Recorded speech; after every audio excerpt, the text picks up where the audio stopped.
is absolutely just beyond your wildest dreams to think that you could come here and race a motorcycle.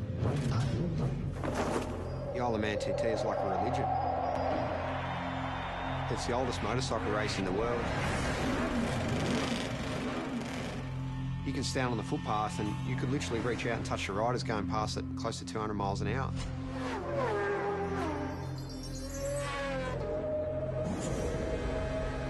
The houses are passing you so quick, sometimes it feels like you're inside a video game.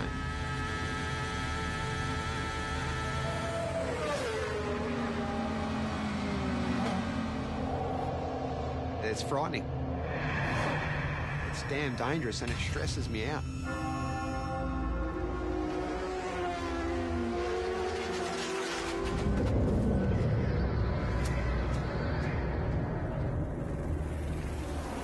Unless I'm very much mistaken, Mark, this is the greatest motorsport event in the world.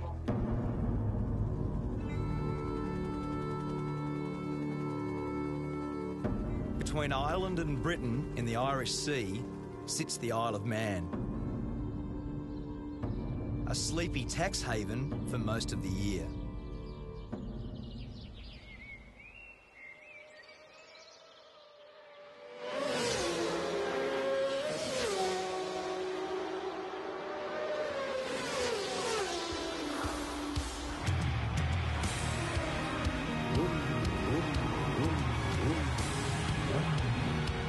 I've come here to witness the most dangerous road race on Earth.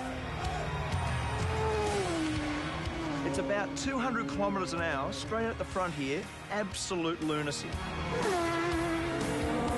I want to find out what drives these riders to test themselves and their machines in a brutal event called the TT, the Tourist Trophy. There's a lot to get right and a lot that can go wrong, so it is part sprint race, part endurance race, and it's a time trial, so it's so unique. Peter Brock used to say that great racetracks have got consequences.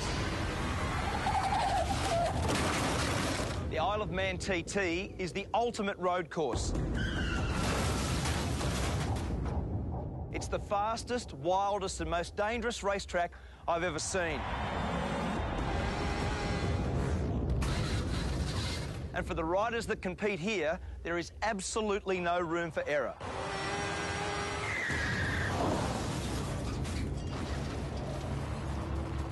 In its 104 years, 234 riders have died.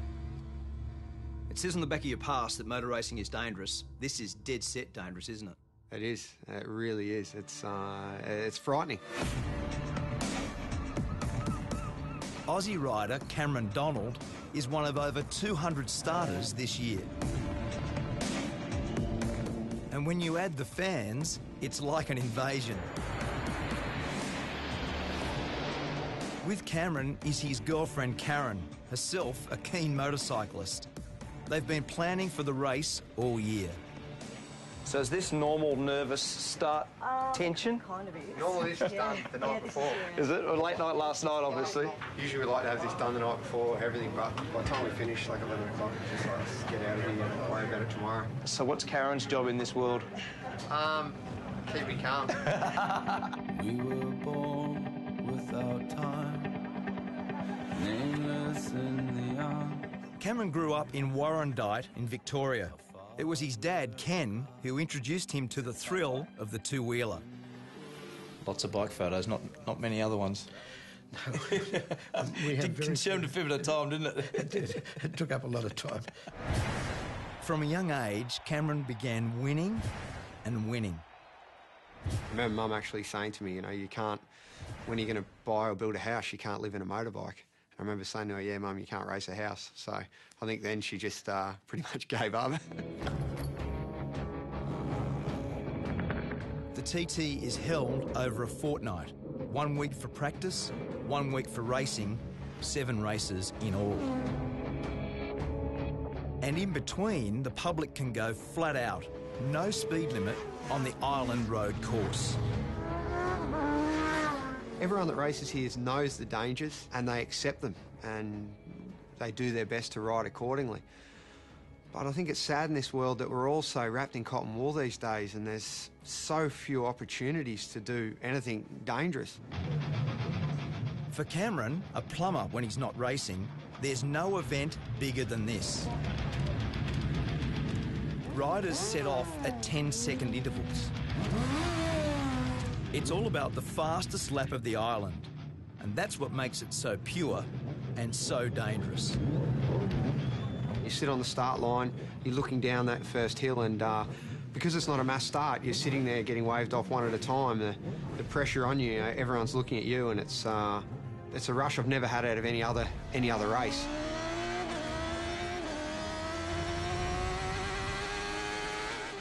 There's just so few events in the world where we can do such a thing, you know, where you can close off a road and race a motorbike around it. It's such a beautiful thing. 61 kilometres of public roads. Over 200 corners to be negotiated.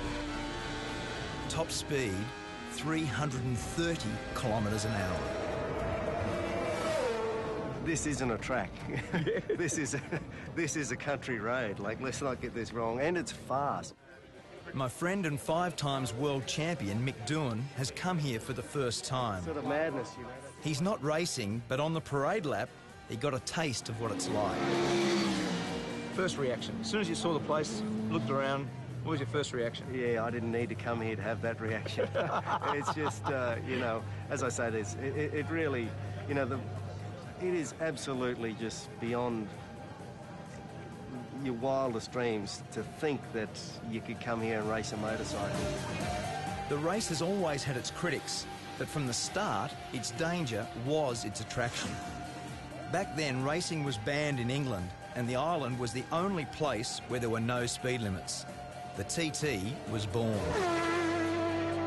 The voice of motorsport, Murray Walker. You've got a great history here, haven't you? You've been how many years? First of all, let me say it's great to see a great Australian at a great race. Thanks.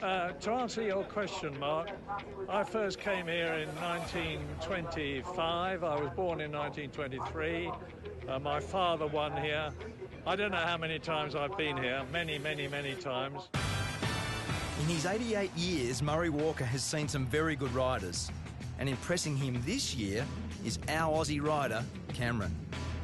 He's got a good bike, he's got some good backing, and he's still got the most important race of the week to come. So maybe, hopefully, he'll get it done. Each time Cameron sets out is an exercise in courage.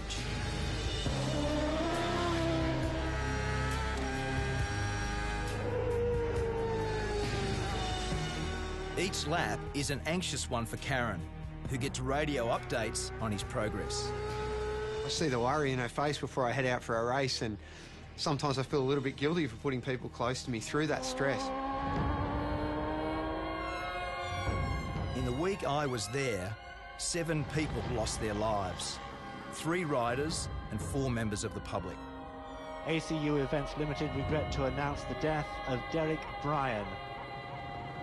I've lost a couple of friends in my years racing at the Isle of Man, and I do think of them in the corners that they've fallen in, and where Dobbsy crashed is one of the most intense corners on the track. Dobbsy, Paul Dobbs, died in the TT last year. He lost his life to the sport that he loves, like, so. Just one of them, mate. Paul was buried on the island, leaving behind his wife and 2 daughters. So what did you love about him? God, everything. Racing. Bridget is Paul's wife.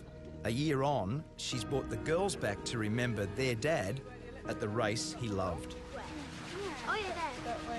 You know it's risky, of course you do. I mean, you know, everyone loves those photos of riders' heads this far from a stone wall.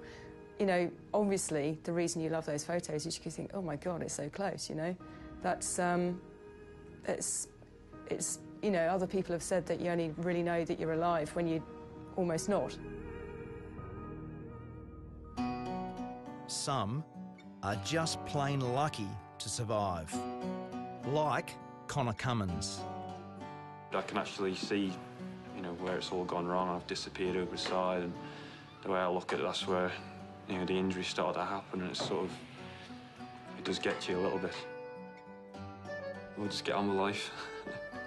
The world ain't gonna stop for me. Has your opinion of the TT changed based on what's happened? No? No. Do you think it should be banned? You can't possibly ban it. I mean, I don't know if you could ban it if you tried. It's like a monster, you know. It's bigger than the rest of us. Riders don't come here for the prize money. There's hardly any. The TT is simply about the glory of being the fastest. And for Cameron, it was a glorious week. In his chosen race, the Superbikes, he was just pipped for first. But second still felt pretty good. Congratulations, mate. Well done. Really good, huh? When will you settle down and stop doing this? I don't see it too far away. I never saw racing the Isle of Man as a long-term prospect because, look, it is so dangerous, and I do see it as a numbers game. If you keep coming back, sooner or later, I see it's going to catch you out.